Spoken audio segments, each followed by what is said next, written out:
Le mois de juillet 2025 va être le plus gros mois du cinéma cette année. On va clairement se régaler. Et aujourd'hui, on va parler des 3 bandes annonces qui sont sorties, c'est-à-dire les 4 Fantastiques, Superman et Jurassic World Renaissance. Et ensuite, à la fin de la vidéo, je vous donnerai mon top 3 au niveau des prédictions pour le box-office. Allez, perdons pas de temps et on va commencer par les 4 Fantastiques. Et je fais partie de ceux qui ont une affection particulière pour le casting des années 2000. J'avoue que j'avais adoré le film et j'avais été énormément déçu par celui de 2015. Ils font partie de mes personnages Marvel préférés. Et ça faisait longtemps que j'attendais cette bande-annonce, et on peut dire que je suis pas déçu du tout. On peut commencer par parler de l'apparence de la chose, que je trouve très réussie, et qui est inspirée des années 60. Ce sera d'ailleurs l'époque apparemment durant laquelle se passera le film. Également un personnage que je sens très bien, c'est le Johnny Storm de Joseph Quinn. Il a l'air d'être aussi arrangé que dans le film des années 2000, et ça fait plaisir. Et ensuite j'attends de voir pour Monsieur Fantastique et Jane Storm. On les a pas vraiment vus dans le trailer à l'action, et on peut directement aller parler de Galactus, où j'ai vu beaucoup de critiques comme quoi il était tout petit, et en fait c'est totalement normal, car Galactus est un personnage qui peut adapter son apparence et sa taille en fonction de où il se trouve et de ses ennemis. Donc simplement ceux qui ne lisent pas souvent les comics ont l'impression qu'il est toujours dans sa forme cosmique, plus gros qu'une planète. Voilà, maintenant d'un point de vue global, je trouve que la bande-annonce est très prometteuse pour le film,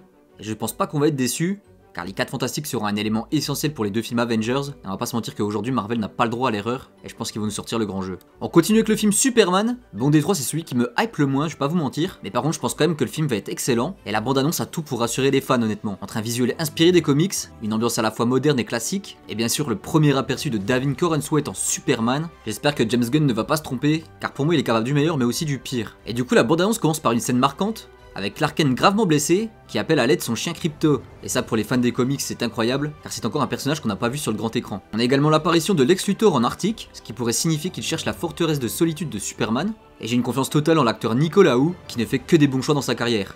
Et donc on pourrait enfin avoir un bon Lex Luthor au cinéma. Mais je pense que le moment le plus marquant de la bande-annonce, c'est cette scène de vol spectaculaire.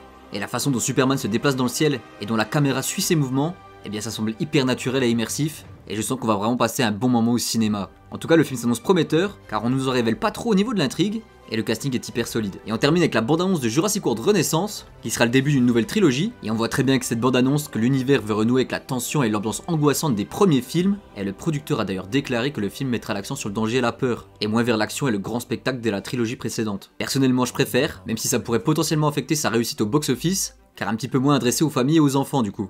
En plus, si on parle maintenant du casting avec Scarlett Johansson, Mahershala Ali ou encore Jonathan Bailey, eh ben j'ai pas vraiment de doute que le taf il va être fait. Les 3 m'ont rarement déçu, et ils vont vraiment incarner ce sentiment de renouveau dont avait besoin la franchise en fait. Au niveau des dinosaures maintenant vous allez pas être déçus, car ils nous ont ramené des dinosaures iconiques des films précédents, et on aurait apparemment le premier dinosaure mutant. Certains parlent même d'humanoïde, donc un dinosaure avec des gènes humains, mais pour le coup je suis pas vraiment certain, et je pense qu'ils vont peut-être même le garder pour la suite de la trilogie.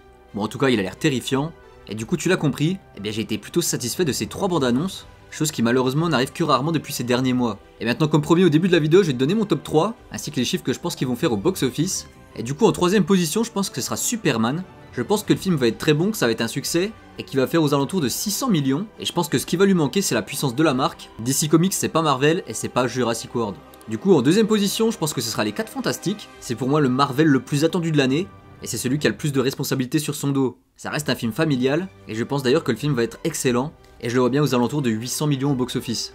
Et d'ailleurs pour moi c'est pas impossible qu'il passe au milliard, avec du très bon bouche à oreille. Et pour la première place j'ai aucun doute, ce sera Jurassic World Renaissance. Si on peut avoir un débat entre les 4 Fantastiques et Superman, les 3 derniers films Jurassic World c'est au-dessus du milliard, et l'arrivée d'une nouvelle trilogie va forcément susciter l'attention du public, ainsi que sa curiosité. Les dinosaures c'est un fantasme des enfants, et donc c'est sûr que ça va cartonner tout l'été. Pour moi le film va faire 1,1 milliard, voire 1,2, et il pourrait même monter plus haut, en fonction de la qualité du film. Alors n'hésite pas à me dire en commentaire ce que t'en penses, quelle bande-annonce t'as le plus hypé, et tes prévisions au box-office, et n'oublie pas de t'abonner.